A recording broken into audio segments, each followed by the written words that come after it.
आज हम करने वाले हैं क्लास 12th अकाउंटेंसी में चैप्टर नंबर 1 का रिवीजन। तो बिना टाइम वेस्ट करते अपनी क्लास चालू।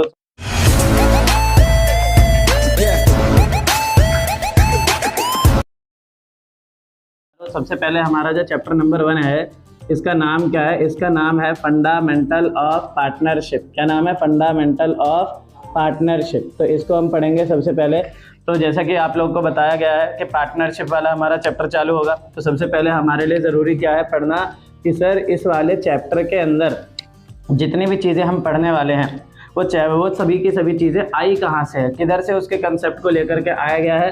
तो जितनी भी चीज़ें हम यहाँ पढ़ने वाले हैं वो सभी चीज़ें the Indian partnership act 1932, the Indian partnership act 1932 के अकॉर्डिंग पढ़ेंगे। तो स्टार्ट करते हैं सबसे पहले इसके डेफिनेशन के साथ। तो देखो भाई, सबसे पहले क्या है, पार्टनरशिप का चैप्टर है तो हमें पता होना चाहिए कि सर ये पार्टनरशिप दरअसल होती क्या है।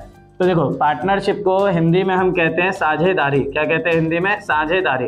तो साझेदारी के अंदर क्या है कि जब दो या दो से ज़्यादा लोग मिलके किसी एक ही काम को पर्टिकुलर करने वाले हैं और उससे मिलने वाला जो भी कुछ भी XYZ रिजल्ट होता है आपस में शेयर करेंगे, उसी को हम क्या कह देते हैं? पार्टनरशिप। तो पार्टनरशिप की डेफिनेशन को कुछ पॉइंट्स के साथ यहाँ पे बताया गया है कि देखो, सबसे पहले पार्टनरशिप में जितने भी पार्टनर होते हैं वो सभी के सभी आपस में एक दूसरे के पार्टनर कहलाते हैं। तो there is the relation between the partners of partners के बीच में पार्टनर का रिलेशन है। दूसरी चीज कि यहाँ पे कम से कम दो और ज्यादा से ज्यादा दो से ज्यादा लोग रहते हैं। तो ज्यादा से ज्यादा कितने रहते हैं? 50 लोग रहते हैं। तीसरी बात कि जितने भी लोग हैं वो सभी आपस में एकदम एग्री होते हैं कि हम जो भी करेंगे मिलके करेंगे, एक साथ करेंगे, फायदा हो चाहे नुकसान, जो होगा सब में बटेगा। अगली चीज क्या है कि एग्री है किस लिए? तो agree to carry lawful business को कैरी करने वाले हैं, ठीक। और लॉफुल बिजनेस को कैरी करने के साथ साथ इसमें कहा गया है कि जो भी होगा, प्रॉफिट हो या लॉस हो, वो सभी की सभी चीजों को क्या करने वाले हैं? प्रॉफिट हो चाहे लॉस, सबको आपस में शेयर करेंगे। चाहे उस प्रॉफिट को लेकर के आया गया कैरीड बाय ऑल, सब लोग लेकर के आए हों, या फिर एनी ऑफ देम, उनमें से किसी एक ने भी क्या किया? एक्टिंग फॉर ऑल, सबके हिस्से का काम किया, तो उसको भी हम क्या कह देते हैं? पार्टनरशिप। तो एक तरीके से इनको हम पार्टनरशिप के फीचर्स भी कह सकते हैं। लेकिन जब हम इन सभी पॉइंट्स को कंबाइन करेंगे तो इधर से एक डेफिनेशन आएगी, जो डेफिनेशन आपके द इंडियन पार्टनरशिप एक्ट 1932 के सेक्शन 4 के द्वारा बताई गई है। कहा गया है सेक्शन 4 के अकॉर्डिंग पार्टनरशिप क्या है? तो it is the relation between two or more person who are agreed to carry a business and to share profit or loss which is carried by all or any of them acting for all. एक कमाए सब कमाए, जो भी होगा सब में बटेगा, इसी को हम क्या कह देते हैं? पार्टनरशिप। अब बात आती है कि पार्टनरशिप के इन फीचर्स को थोड़ा सा और डिटेल में अगर हम देखें तो देखो, रिलेशन का मतलब तो सिंपल है, पॉइंट क्लियर सबको कि भाई सभी पार्टनर एक दूसरे के रिलेटिव होते हैं। और रिलेशन कौन सा होता है उनके बीच में? तो सभी पार्टनर एक दूसरे के एजेंट कहलाते हैं। दूसरी बात, कम से कम हमारे पार्टनर कितने होते हैं? तो मिनिमम 2 होते हैं, जो कि यहाँ पे लिखा हुआ है ऑलरेडी कि 2। और मोर पर्सन का मतलब है मैक्सिमम कितने होते हैं? तो maximum number of partner is 50। अब ये 50 के बारे में किसने बोला? क्योंकि जैसा कि मैंने अभी आपको बताया कि इस चैप्टर में हम जो भी चीज पढ़ने वाले हैं सब इंडियन पार्टनरशिप एक्ट 1932 के अकॉर्डिंग है। लेकिन इंडियन पार्टनरशिप एक्ट के अंदर मैक्सिमम नंबर ऑफ पार्टनर की बात नहीं की गई है। मैक्सिमम नंबर ऑफ पार्टनर वाली बात जो है कहाँ से आई है? तो इंडियन कंपनी लॉ से। तो यहाँ पे हम लिख सकते हैं इसके आंसर में, जैसा कि क्वेश्चन आता है कि what is the maximum number of partners and why, तो आपने लिख देना है maximum number of partner is 50 due to the Indian company law 2013। बाकी अगर डिटेल में लिखना चाहो तो डिटेल में आप पूरा लिख सकते हो कि section 464 of the miscellaneous rule of Indian company rule 2014, उसके अकॉर्डिंग भी आप लिख सकते हो, लेकिन ये शॉर्ट में रहेगा, इजी रहेगा।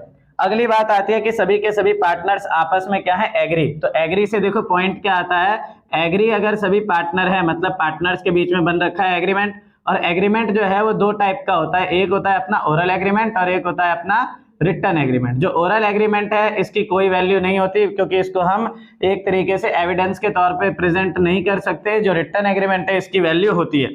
अब इस रिटन एग्रीमेंट को हम कहते क्या है? तो इस रिटन एग्रीमेंट को बोला जाता है पार्टनरशिप डीड। क्या कहते हैं? Partnership deed. कि पार्टनर्स के बीच में एक डीड बना दी गई। डीड मतलब वसीयत। जैसे हमारे घर के परिवार के जो बड़े बूढ़े हैं, जब वो जाने लगते हैं, मतलब डेथ वाला टाइम जब उनका आने लग जाता है, तो क्या करते हैं? घर की सभी प्रॉपर्टीज को एक तरीके से डिस्ट्रीब्यूट करने के लिए बनाते हैं वसीयत। एक तरीके का लीगल डॉक्यूमेंट जो पूरे परिवार के एलोकेशन ऑफ द एसेट्स और लायबिलिटीज को बताता है। उसी प्रकार पार्टनरशिप डीड क्या है यहाँ पे, तो पार्टनरशिप डीड की अगर डेफिनेशन आती है तो we can easily explain it as कि it is the written agreement, it is the written agreement which contains, जिसके अंदर क्या चीज होगी, all the details of partners and partnership firm. की पार्टनरशिप डीड क्या है, तो पार्टनरशिप डीड आसान भाषा में कि it refers to the written agreement, कि इसका मतलब क्या है, तो इसका मतलब है कि ये हमारा एक रिटन एग्रीमेंट होता है, जिस रिटन एग्रीमेंट के अंदर क्या है, तो विच कंटेन्स, इसके अंदर होती है all the details, all the details, किसकी डिटेल्स होती है इसमें सारी की सारी, तो ऑफ पार्टनर्स, पार्टनर्स की, एंड पार्टनरशिप फर्म की सारी डिटेल होती है। अब पूछा जा सकता है what are the contents of partnership deed, कि पार्टनरशिप डीड में क्या होता है, तो इसे मैं ओरली बता देता हूं, जैसे name of partner, name of partnership firm, उसके बाद address of partner, address of firm, profit sharing ratio, interest on capital का रेट, इंटरेस्ट ऑन ड्रॉइंग का रेट, पार्टनर कितने टाइप के हैं, कौन कौन सा पार्टनर है, जैसे active partner, sleeping partner, nominal partner, minor partner, secret partner, partner by estoppel. फिर इसमें लिखा रहता है हमारी पार्टनरशिप कब खत्म होने वाली है। एग्रीमेंट के बेसिस पे 3 तरीके का होता है, कौन कौन सा, एक जनरल पार्टनरशिप, एक पार्टनरशिप एट विल, और एक होती है पर्टिकुलर पार्टनरशिप। जनरल पार्टनरशिप, कोई भी पार्टनरशिप नॉर्मल हमने स्टार्ट किया, उसमें हमने कोई टाइम वगैरह कुछ भी डिसाइड नहीं किया, तो that is called general partnership. Partnership at will का मतलब क्या है कि जैसे ही किसी भी पार्टनर के बीच में डिस्प्यूट किसी प्रकार का होता है, तो पार्टनर 1 महीने पहले नोटिस दे करके पार्टनरशिप फर्म को छोड़ सकता है। तीसरा है हमारा पर्टिकुलर पार्टनरशिप, जिसमें क्या होता है, एक पर्टिकुलर काम के रिलेशन में जब पार्टनर बनता है कोई भी, जैसे तुम लोगों ने देखा होगा अभी इंडिया का जो वर्ल्ड कप वाला मैच चल रहा था, तो उसमें क्या होता है कि जो प्लेयर्स होते हैं उनकी जो यूनिफॉर्म होती है, जो उनकी जर्सी होती है, टी शर्ट वगैरह जिसमें भी वो खेलते हैं, उसमें कई सारी कंपनियों के अलग अलग नाम होते हैं। तो कंपनी जो है वो क्या करते हैं, को पार्टनरशिप कहा जाता है उसको। क्यों कहा जाता है, क्योंकि वो सिर्फ और सिर्फ उस मैच के दौरान उस खिलाड़ी के साथ उन्होंने पार्टनरशिप वाला काम करा, तो एक पर्टिकुलर काम को लेके या किसी फिक्स्ड टाइम पीरियड की जब हम बात करते हैं तो उस पार्टनरशिप को हम कहते हैं पर्टिकुलर पार्टनरशिप। तो अभी तक में हमने सबसे पहले जाना इंडियन पार्टनरशिप एक्ट 1932 के अकॉर्डिंग सेक्शन 4 जो है वो इसकी डेफिनेशन बताता है क्या, कि it refers to the relationship between 2 or more person who are agree to share profit or loss which is carried by all or any of them acting for all. फिर हमने पढ़ा कि पार्टनरशिप में कम से कम 2 पार्टनर होते हैं, ज्यादा से ज्यादा 50 पार्टनर होते हैं। 50 क्यों होते हैं, तो due to the Indian company law 2013। फिर हमने पढ़ा पार्टनर्स आपस में सभी एग्री हैं। एग्री का मतलब है एग्रीमेंट, 2 तरीके का एग्रीमेंट होता है, ओरल और रिटन। ओरल एग्रीमेंट का मतलब कोई वैल्यू नहीं होती उसकी उतनी, ठीक। रिटन का मतलब क्या है कि हमारे पास एक प्रूफ, एक एविडेंस के तौर पे चीज है तो उसकी वैल्यू होती है, और उसको हम कहते हैं पार्टनरशिप डीड। पार्टनरशिप डीड क्या है, तो it refers to the written agreement which contains all the details of partners and partnership firm. इसके कंटेंट हमने पढ़ लिए। अब देखो अगला पॉइंट आता है carry a lawful business. Lawful business यहाँ क्यों कहा गया है कि जो भी काम हमें करना है वो लीगल काम करना है। अगर हम लीगल काम करते तो पार्टनरशिप को ऑर्डर आ सकता है कोर्ट के द्वारा और उसे बंद करना पड़ सकता है। प्रॉफिट और लॉस शेयर करना है, मतलब क्या कि खाली प्रॉफिट नहीं मिलेगा, प्रॉफिट और लॉस दोनों चीज आपको झेलनी पड़ेंगी, ठीक। आपको प्रॉफिट हुआ तो सबको मिलेगा, लॉस होगा तो वो भी सब आपस में बराबर बांटेंगे। लास्ट है carried by all or any of them acting for all. इस पॉइंट का कहना है अगर पार्टनरशिप बिजनेस से रिलेटेड सामान का इस्तेमाल करके कुछ भी पैसा कमाया जा रहा है, चाहे वो एक बंदा अकेले आकर के काम करके कमाए, चाहे उस टाइम पे सभी के सभी लोग वहां पे मौजूद हो, तो जो भी प्रॉफिट होगा लॉस होगा सबके हिस्से में आएगा। जैसे इसका ना एक क्वेश्चन आ जाता है कि एक मिस्टर एक्स और मिस्टर वाई 2 पार्टनर थे आपस में, और एक्स ने क्या करा, एक्स ने फर्म की प्रॉपर्टी यूज करी और वहां से 5,000 रुपए का गेन करा, तो क्या वो सभी पार्टनर को मिलेगा, तो हाँ जी मिलेगा। लेकिन उसी जगह अगर आता है कि एक्स ने जो है क्या कहते हैं, एक्स और वाई ने अपनी पर्सनल प्रॉपर्टी का इस्तेमाल करके काम किया, ठीक, और वाई ने किया इस बार खाली काम और वाई ने 2,000 रुपए कमाए, तो वो प्रॉफिट क्या फर्म को मिलेगा, तो फर्म को नहीं मिलेगा क्योंकि उसने पर्सनल प्रॉपर्टी का इस्तेमाल किया। तो वो पॉइंट यहाँ पे बताया जा रहा है कि सब करें चाहे एक करे, अगर बिजनेस की प्रॉपर्टी यूज होगी तो प्रॉफिट जो होगा सबको मिलेगा। क्लियर, इतना उतार लो। हाँ जी, तो देखो जैसा कि अभी हमने पढ़ा पार्टनरशिप डीड जो हमारी होती है वो एक रिटन एग्रीमेंट होता है। फिर मैंने उसके कुछ कंटेंट्स तुम्हें ओरली बताए थे, पर कुछ कंटेंट जो उसके कुछ कंटेंट है वो ऐसे हैं जिसे हमने चैप्टर के अंदर पूरा गो थ्रू करना है, तो इसलिए मैंने उनको यहाँ पे लिख दिया है। देखो जैसा कि सबसे पहले मैंने बताया पार्टनरशिप डीड में लिखा होता है नेम ऑफ पार्टनर्स, पार्टनर्स का नाम क्या है, नेम ऑफ फर्म जिस बिजनेस को उन्होंने स्टार्ट किया उसका नाम क्या है, पार्टनर्स आपस में प्रॉफिट किस तरीके से बांटने वाले हैं, इंटरेस्ट ऑन कैपिटल का क्या रेट लगना है, इंटरेस्ट ऑन ड्राइंग में कौन सा रेट चार्ज किया जाएगा, इंटरेस्ट ऑन लोन क्या होगा, और फिर हमारा पार्टनर्स का सैलरी और कमीशन। ये सारी चीजें इसमें बिल्कुल क्लियरली मेंशन होती है।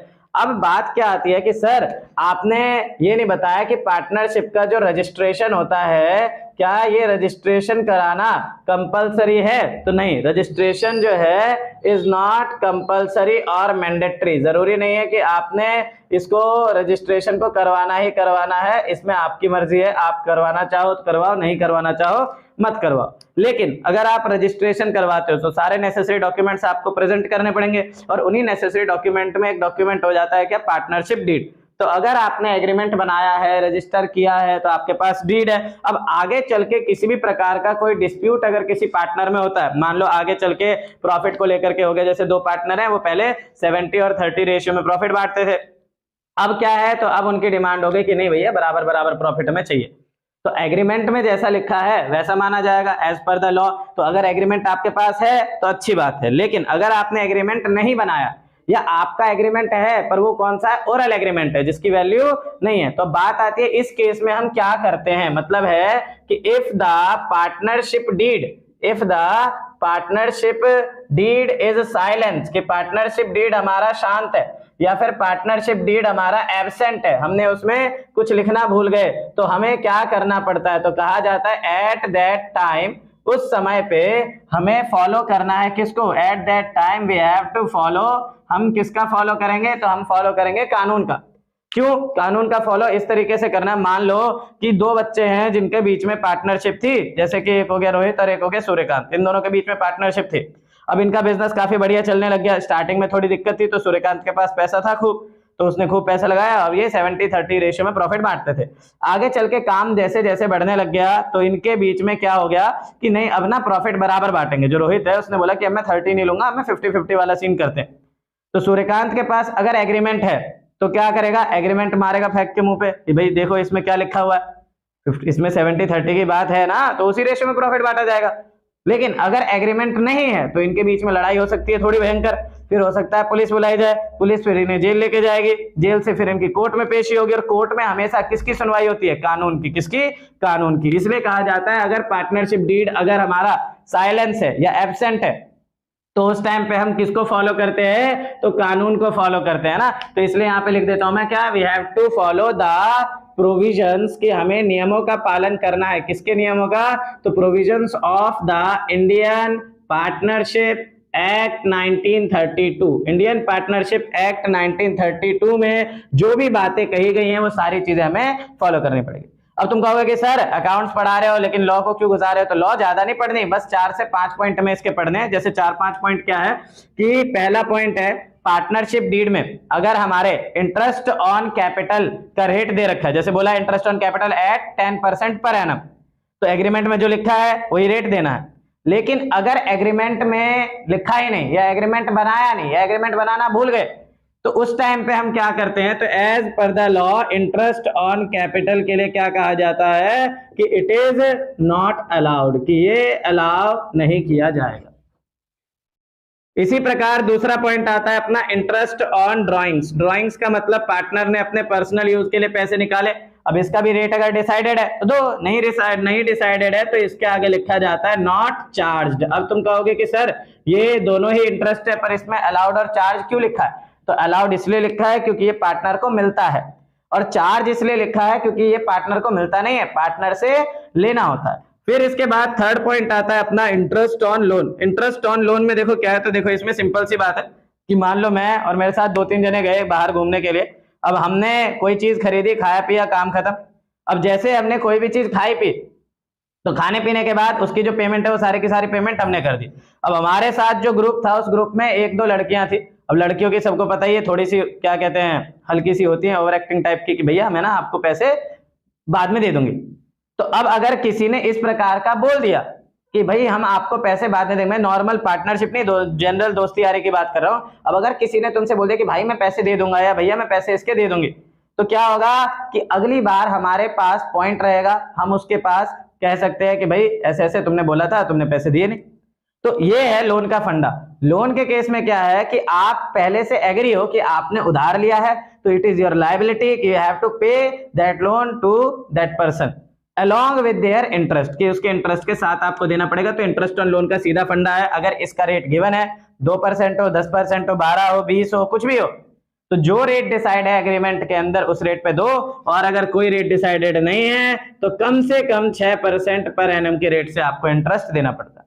फिर अगला पॉइंट अपना आता है इस डीड के अकॉर्डिंग प्रॉफिट का क्या हिसाब किताब है। तो देखो प्रॉफिट का सिंपल है, प्रॉफिट रेशियो अगर डिसाइडेड है तो अच्छी बात है, नहीं डिसाइडेड है तो प्रॉफिट को कैसे बांटना है, इक्वली इक्वल प्रॉफिट सभी पार्टनर आपस में लेंगे। फिर इसके बाद अपना नेक्स्ट पॉइंट आता है सैलरी और कमीशन। तो देखो भाई पार्टनरशिप आप कर रहे हो, आप अपना खुद का बिजनेस कर रहे हो, तो अपने बिजनेस में क्या कोई सैलरी वैल्यू लेता है? नहीं लेता। तो अगर एग्रीमेंट में लिखा है, जानबूझ के तुम जा रहे हो उसमें गड्ढे में, तो फिर जाओ, नहीं लिखा है अगर तो इंटरेस्ट और ये सैलरी कमीशन जो है ये भी पार्टनर्स को नहीं मिलता है। और लास्ट पॉइंट इस डीड का जो हमें एग्रीमेंट का लॉ का हमें ध्यान रखना है वो क्या है, any of the decision which will be taken in the partnership will always be with the concern of all the partners, कि जितने भी पार्टनर है सब अगर एग्री हैं किसी काम को लेके तभी काम होगा। मान लो 6 पार्टनर है, 5 ने हाँ कर दी, एक ने भी मना कर दी, तो उस काम को हम नहीं कर सकते।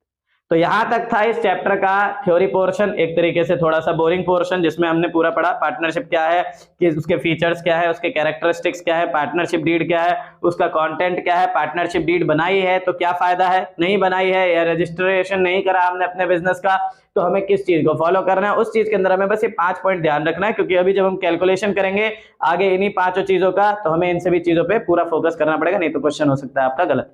तो इसको उतार लो, स्क्रीनशॉट ले लो, नोट कर लो, जो करना है कर लो, फिर हम करते हैं अपना आगे एक एक करके इन सभी पॉइंट्स का डिस्कशन। हाँ जी, तो देखो जैसा कि अभी हमने पढ़ा किसके बारे में, हमने पढ़ा पार्टनरशिप डीड जो है वो क्या है, उसके अंदर क्या है, और पार्टनरशिप डीड नहीं है तो हमें क्या करना होता है। तो उसमें हमने 5 चीजें पढ़ी, interest on capital, interest on drawing, interest on loan, salary commission और प्रॉफिट।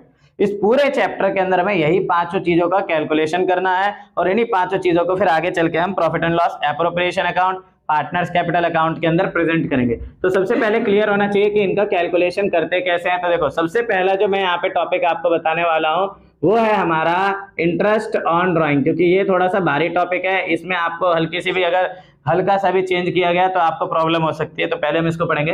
तो देखो भाई सबसे पहले है इंटरेस्ट ऑन ड्राइंग। तो पहले तो मैं लिख देता हूँ यहाँ पे फॉर्मूला, फिर डिस्कस करते हैं इसकी मीनिंग्स को। तो देखो इंटरेस्ट ऑन ड्राइंग का फॉर्मूला सिंपल है, drawings multiplied by rate upon 100 multiplied by time, ये इसका फॉर्मूला। अब बात क्या आती है, इसको और डिटेल में पढ़ना है, क्यों? क्योंकि देखो सबसे पहले हम पढ़ेंगे ड्राइंग्स जो है ये है क्या।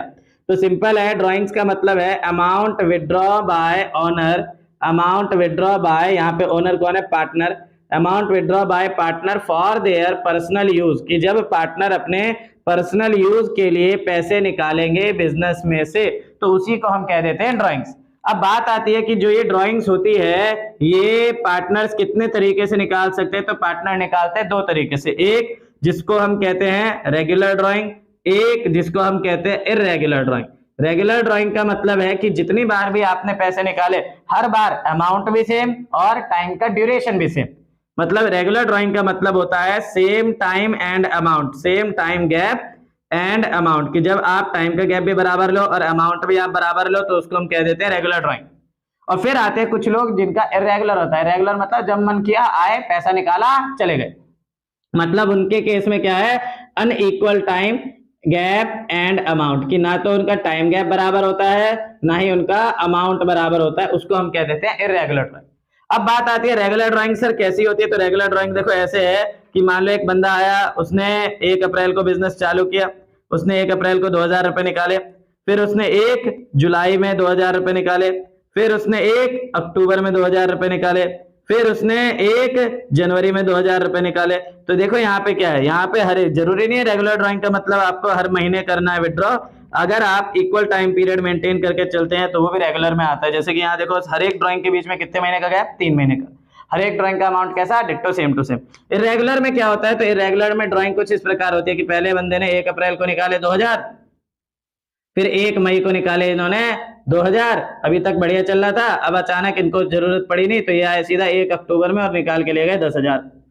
फिर आए ये कब, 1 जनवरी में और निकाल के लेके चले गए 5,000 रुपए। तो यहाँ देख रहे हो ना, तो टाइम गैप इक्वल मेंटेन्ड है, ना ही अमाउंट इक्वल मेंटेन्ड है, तो इस तरीके की ड्राइंग्स को हम कहते हैं इर्रेगुलर ड्राइंग। रेगुलर ड्राइंग में सिंपल मेथड यूज किया जाता है और इर्रेगुलर ड्राइंग में प्रोडक्ट मेथड के बेसिस पे हमें क्वेश्चन करने को मिलेगा। तो एक एक करके दोनों मेथड के बारे में हम पढ़ेंगे।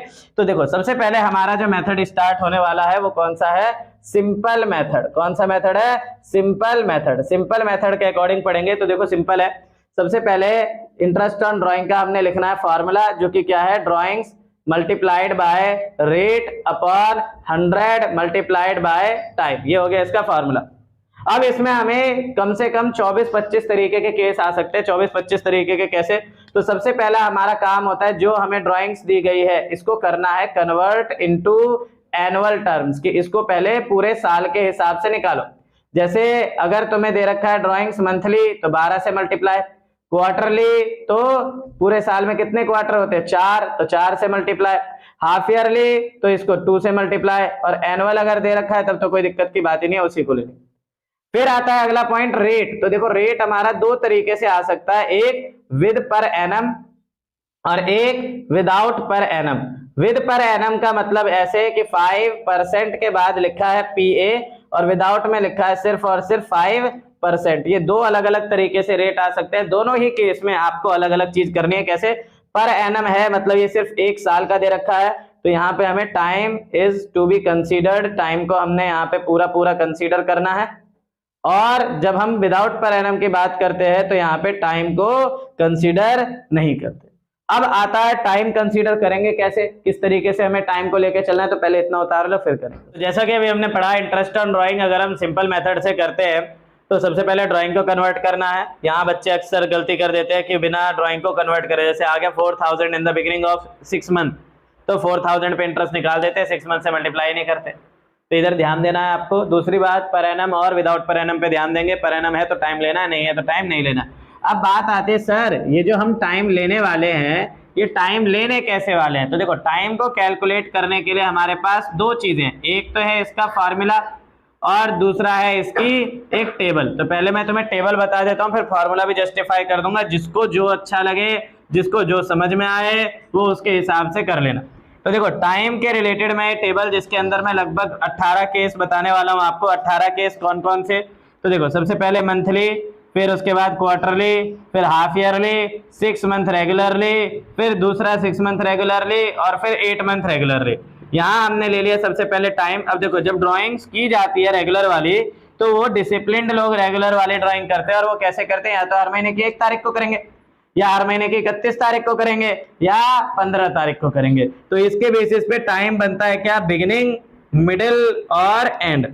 अब इसमें पहला केस है अपना मंथली, दूसरा है क्वार्टरली, तीसरा है अपना हाफ ईयरली, चौथा है अपना 6 मंथ रेगुलरली, 6 मंथ रेगुलरली, ठीक है, और फिर है 6 मंथ रेगुलरली, और इसमें कहा जाता है टिल सितंबर, सिर्फ सितंबर तक पैसे निकाले। और फिर आता है अपना 8 मंथ रेगुलरली। तो ध्यान से इन सभी केसेस को देख लो। अब देखो आगे करना क्या है, तो आगे हमें इस टेबल को भरना है। कैसे, तो सबसे पहला केस हमने पकड़ा मंथली। अब ये बताओ मंथली हो, क्वार्टरली हो, हाफ ईयरली हो, कोई सी भी ड्राइंग होती है तो हम सभी ड्राइंग्स को कैसे करते हैं, ड्राइंग्स का जो हिसाब होता है एज पर ईयर होता है। ईयर बोले तो कितना, ईयर बोले तो 12 महीनों के हिसाब से होता है। किसके हिसाब से होता है, 12 महीनों के हिसाब से। तो अब यहाँ ध्यान ये देना है कि अगर आपसे कहा जा रहा है मंथली ड्राइंग, तो कोई भी ड्राइंग है पहले देखो पूरे साल में कितने महीने का हिसाब बना है। तो अगर मंथली ड्राइंग है 12 महीने तो 12 महीने के हिसाब से बना है। अब 12 का आधा कितना होगा, 6/12। क्वार्टरली भी करो तो पूरे साल का हिसाब है 6/12। हाफ ईयरली भी करो तो पूरे साल के हिसाब से पैसे निकाले 6/12। फिर हमारा 6 मंथ रेगुलर करेंगे अगर, तो 3 महीने के हिसाब से पैसे, 6 महीने के हिसाब से पैसे निकाले तो 6 का आधा 3/12। 8 महीने का हिसाब अगर हमने किया है तो आ जाएगा 8 का आधा 4/12। अब आप कहोगे ये वाला क्यों नहीं लिखा, तो बताऊंगा अभी थोड़ी देर बाद। अब देखो उसके बाद करना है, जितने भी आपने ड्राइंग्स करे जैसे करे इन टर्म्स ऑफ मंथ, उसके नंबर को चेक करो और फिर उसका हाफ प्लस माइनस। जैसे मंथली है तो हर 1 महीने बाद ड्राइंग, 1 का आधा 0.5, तो बिगिनिंग है तो 0.5 जोड़ दो, एंड है तो 0.5 माइनस कर दो। क्वार्टरली की अगर बात करें तो 3 महीने में एक बार निकलता है, तो 3 का आधा 1.5, बिगिनिंग है तो 1.5 को प्लस करेंगे, एंड है तो 1.5 को माइनस कर देंगे। हाफ ईयरली कितने महीने का होता है? 6 महीने का, तो 6 का आधा 3, बिगिनिंग है तो 3 प्लस कर दो, एंड है तो 3 माइनस कर दो। फिर हमारा आता है 6 मंथ रेगुलर, मंथली का हिसाब, तो मंथ का आधा 0.5, बिगिनिंग है तो 0.5 ऐड कर दो, एंड है तो 0.5 लेस कर दो। फिर इसके बाद अपना 8 मंथ, ये भी मंथली है तो 0.5 ऐड 0.5 लेस। अब बात आती है कि सर इस वाले में आपने 3.5, 3 और 2.5 लिखा, सितंबर में क्या आएगा? तो देखो सितंबर में बंदे ने सितंबर तक पैसे निकाल लिए, अब उसके आगे के 6 महीने उन्होंने पैसे निकाले नहीं, तो इसलिए उस केस में हमें क्या करना होता है, इसमें 6 को करना होता है ऐड, जो भी इसका है उसमें 6 ऐड। 3 है तो 6 जोड़ दिया 9/12, 2.5 है तो 6 जोड़ दिया, कितना आ गया 8.5/12। तो इनमें से कोई भी केस आ सकता है। क्वेश्चन ऐसे आ जाएगा कि बंदे ने विड्रॉ किया, कैसे? तो बंदे ने विड्रॉ किया क्या कहते हैं, बिगिनिंग ऑफ हाफ ईयरली, या end of 6 month regularly till September, या एंड ऑफ क्वार्टर, कुछ भी आ गया। तो आपने यहाँ से क्या करना है, उस टेबल में से आपने उस नंबर ऑफ मंथ को उठाना है और टाइम की जगह पे इसको पुट करना है, और क्वेश्चन आपका हो जाएगा इसी के बाद समाप्त। अब देखो फिर दूसरी बात आती है कि सर ये तो हो गया टेबल, फॉर्मूला क्या है? तो देखो फॉर्मूला भी बड़ा ज्यादा कोई टिपिकल फॉर्मूला नहीं है, वो भी अपना सिंपल ही है। कैसे? तो देखो फॉर्मूले के लिए आपको यहाँ पे 2 ब्रैकेट लेने हैं, दोनों ब्रैकेट में चीजें पुट करनी है। कैसे? जैसे यहाँ पे हम पुट करेंगे n+1/2, n/2, n-1/2, इधर हम करेंगे 1/12, 3/12 और 6/12। अब यहाँ पे देखो क्या है कि कोई भी केस आएगा तो एक इधर से उठाना है, एक इधर से उठाना। इधर से कैसे उठेगा? अगर n+1 है तो ये उठेगा कब? बिगिनिंग में। मिडिल वाली ड्राइंग है तो n/2, एंड वाली ड्राइंग है तो n-1/2। अब यहाँ देखो 12 महीने पूरे साल में, ऊपर जितने मंथ लिखे हैं उसके हिसाब से, 1 महीना है तो मंथली ड्राइंग, 3 महीना है तो क्वार्टरली ड्राइंग, और 6 महीना है तो हाफ ईयरली आपकी ड्राइंग होगी। अब यहाँ n का मतलब क्या है? तो n का मतलब होता है नंबर ऑफ मंथ, नहीं नंबर ऑफ ड्राइंग्स, कि पैसा निकला कितनी कितनी बार है। अब जैसे मैं तुम्हारे सामने यहाँ पे कर देता हूँ इसको जस्टिफाई। कैसे? तो मैंने यहाँ पे केस ले लिया एंड ऑफ क्वार्टर। क्या ले लिया? End of quarter. तो देखो एंड में क्या उठेगा इधर से? n-1/2। क्वार्टर अगर है तो क्वार्टर में उठेगा 3/12। अब पूरे क्वार्टर ईयर में अगर क्वार्टरली हम पैसे निकालते हैं तो 3 महीने में एक बार, तो पूरे साल में 4 बार, हो गया 4-1/2 इंटू 3/12। और आगे करेंगे तो 3/2 इंटू 3/12 हो गया। सॉल्व करेंगे आ जाएगा 9/24। अब हमने जो ये टेबल लिए इसमें सबके नीचे है कितना? 12, तो इसके नीचे 12 करना है, तो नीचे ऊपर 2 से काटो, कितना आ गया? 4.5/12। एंड नाउ चेक कर कितना आया? 4.5/12। तो इसी को हम क्या कह देंगे, मतलब इस फॉर्मूले के द्वारा हम इस तरीके से आंसर निकाल सकते हैं। तो मैंने फॉर्मूला बता दिया, ये भी बता दिया। अब दूसरी बात एक और आती है कि सर टाइम के केस में एक और चीज है। टाइम जो है हमारा, इसमें 2 केस हमारे सामने आते हैं। एक, नो इंफॉर्मेशन इज गिवन, कि हमें कोई इंफॉर्मेशन नहीं दे रखी है। दूसरा, इंफॉर्मेशन इज गिवन, इंफॉर्मेशन दे रखी है तो क्या करेंगे? इंफॉर्मेशन का मतलब यहाँ पे है कि आपको ड्राइंग के साथ में 3 शब्द मिल सकते हैं, बिगिनिंग, मिडिल और एंड। अगर इन 3 में से एक भी चीज नहीं लिखी, मतलब कोई जानकारी नहीं है, और 3 में से एक भी चीज है तो जानकारी है। अब 3 में से एक भी चीज है तो इधर आ जाओ, और अगर 3 में से एक भी चीज नहीं दे रखी, नो इंफॉर्मेशन, तो इधर हमारा टाइम हमेशा कितना होगा? 6/12। तो क्लियर है सभी को? अब हम इसके करेंगे एक तो प्रैक्टिकल क्वेश्चन और फिर करेंगे आज की क्लास को यहीं पे।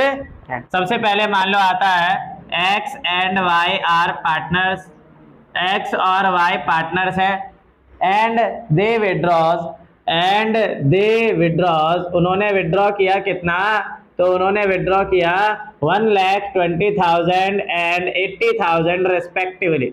इन्होंने ये पैसे निकाले और हमसे बोला जा रहा है इंटरेस्ट ऑन ड्राइंग जो है वो कितना है? 6%। क्या है? 6%। तो कोई भी केस आए, पहला काम अपना क्या है? लिखना है interest on drawing is equals to drawings multiplied by rate upon 100 multiplied by time. अब यहाँ पे x जो है, x भाई साहब ने विड्रॉ करे 1,20,000 रुपए, इसके आगे कुछ नहीं बोला, मंथली, बिगिनिंग, मंथली और क्वार्टरली, हाफ ईयरली, तो हमें इतना ही ले लेना है क्योंकि एनुअल है। रेट दे रखा है 6%, तो आएगा 6/100, पर यहाँ पर एनम नहीं है तो हमें पर एनम नहीं लेना है। यहीं पे सॉल्व कर देंगे, कितना आ जाएगा? 1200 इंटू 6 7,200। ऐसे ही y का निकालेंगे 80,000 मल्टीप्लाइड बाय 6/100, 2 0 से 2 0 गई, ये कितना आ गया? 4,800। कोई दिक्कत तो नहीं? क्लियर? अब देखो इसी क्वेश्चन के अंदर अगर आ जाए कि x and y are partners, amount हम थोड़ा सा चेंज करेंगे, दे विड्रॉज, उन्होंने विड्रॉ किया कितना, तो दे विड्रॉज 90,000 एंड 75,000, 90,000 और 75,000 निकाले। अब कह रहा है इंटरेस्ट ऑन ड्राइंग किस रेट से है, 6% पर एनम के रेट से है। तो यहाँ पे क्या करा जाएगा, 6% पर एनम है तो वही करेंगे, interest on drawing is equals to drawings multiplied by rate upon 100 multiplied by time. अब यहाँ पे लेंगे x का, ड्राइंग कितना है 90,000, रेट कितना है 6% और पर एनम दे रखा है, तो टाइम तो लेना पड़ेगा, लेकिन बिगिनिंग मिडिल और क्वार्टर एंड कुछ नहीं दे रखा, तो हमने बताया अभी आपको टाइम कितना लेंगे 6/12। 2 से 2 जीरो गई, 6 से गया 12 आया 2, 2 से गया 6 3 आया, कितना आएगा आंसर 2700। y का करेंगे 75,000 मल्टीप्लाइड बाय 6/100 मल्टीप्लाइड बाय 3/12, 6/12 क्योंकि टाइम नहीं दे रखा, 6/12, 6 से 12 गया 2, 2 से 6 गया 3, 2 से 2 जीरो गई, कितना आ गया 750 इंटू 3, 2250। फाइनल आंसर जो होता है उसके आगे ये रुपीस का साइन जरूर लगा दें, ठीक है। तो यहाँ हमने दोनों केस कर लिए कि पर एनम है तो क्या, पर एनम नहीं है तो क्या। अब आता है इसी में क्वेश्चन दे दिया जाए कि Rohit and Vivek are partners के, इन्हों ये दो पार्टनर है और कह रहा है दे विड्रॉ, इन्होंने विड्रॉ किया कितना, तो 4,000 and 3,000 per month respectively, per month respectively, ठीक है। और इसके बाद बोल दिया जा रहा है हमसे इंटरेस्ट ऑन ड्राइंग जो है वो कितना है 10% पर एनम के रेट से है।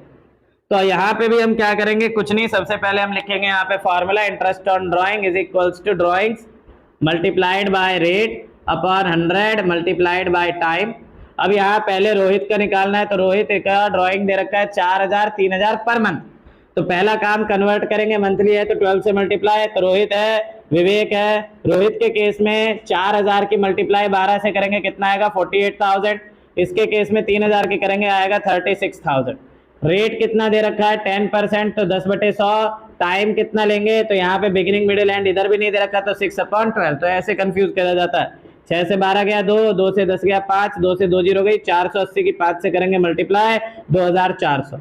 ऐसे इधर करेंगे तो 10/100, टाइम कितना 6/12, तो हमारा आंसर आएगा कितना, इससे गया 2, 2 से गया 5, 2 से 2 जीरो गई, कितना आ जाएगा 1800। अब एक चीज और है कि जब आप इस तरीके से क्वेश्चन करते हो तो देखो 6 से 12 गया तो नीचे तो 2 लिख दिया, ऊपर भी लिखना होता है 1, ठीक है। अब इसके बाद हमारे आता है अगला टाइप, अगला क्वेश्चन जो है थोड़ा सा कंबाइंड टाइप में, जैसे इसमें कह रहा है Amit and Sumit are partner, Amit और सुमित आपस में पार्टनर है। कह रहा है दे विड्रॉ, उन्होंने विड्रॉ किए पैसे, कैसे कैसे विड्रॉ किए, तो they withdraw 4,000 at the end of every quarter, 4,000 at the end of every quarter and 2,800 in the beginning of every month, कि इन्होंने पैसे निकाले इस तरीके से, और फिर यहाँ लास्ट में शब्द लिख दिया जाता है रेस्पेक्टिवली, मतलब लाइन से हमें यहाँ पे करना है, लाइन का मतलब पहले वाली ड्राइंग अमित की और दूसरे वाली ड्राइंग सुमित की। अब दे रखा है इंटरेस्ट ऑन ड्राइंग कितना 6% पर एनम के रेट से हमें दे रखा है। अब कैसे करेंगे, तो यहाँ पे भी हमारा काम वही है, इंटरेस्ट ऑन ड्राइंग का formula drawings multiplied by rate upon 100 into time आ गया। फिर यहाँ पे हमने लिखना है अमित और नीचे में हम लिख देते हैं इधर सुमित। अब यहाँ देखो ड्राइंग्स का फंडा क्या है, तो इसमें पहले वाले की ड्राइंग दी 4,000 एवरी क्वार्टर, 4,000 क्वार्टर, तो क्वार्टर में 4 से मल्टीप्लाई होगी आएगा 16,000 मल्टीप्लाई रेट कितना है 6/100, टाइम कितना लेंगे, तो एंड ऑफ क्वार्टर को पीछे टेबल देखो, टेबल में कितना टाइम दे रखा है 4.5/12। अब सॉल्व करेंगे, देखो पॉइंट हटाया नीचे 0 है, 1 2 3 0 से 3 0 खत्म, 6 से हमारा 12 गया 2, ठीक, फिर हमारा 2 से काटेंगे इसको 16 को आएगा 8, 8 की करेंगे 45 से मल्टीप्लाई, कितना आ जाएगा 360 रुपए, कितना आ गया 360। इसी प्रकार सुमित का जब हम कैलकुलेशन करेंगे तो सुमित की कैलकुलेशन में देखो ड्राइंग्स कितना दे रखा है 2,800 एवरी मंथ, तो 12 से मल्टीप्लाई करेंगे 2,800 की, कितना आएगा 006 और तुम्हारा कितना 33600 आ जाए।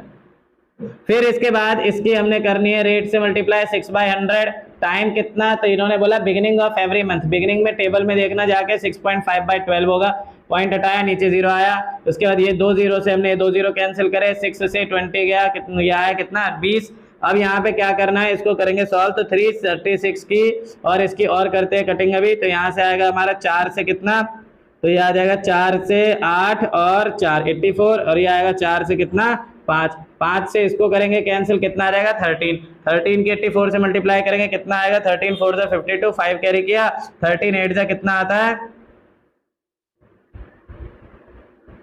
104, 104 में ऐड करेंगे कितना 5, तो 1092 विल बी देयर इंटरेस्ट। तो इस प्रकार आप इंटरेस्ट ऑन ड्राइंग के रिलेटेड सारे के सारे क्वेश्चन कर सकते हैं।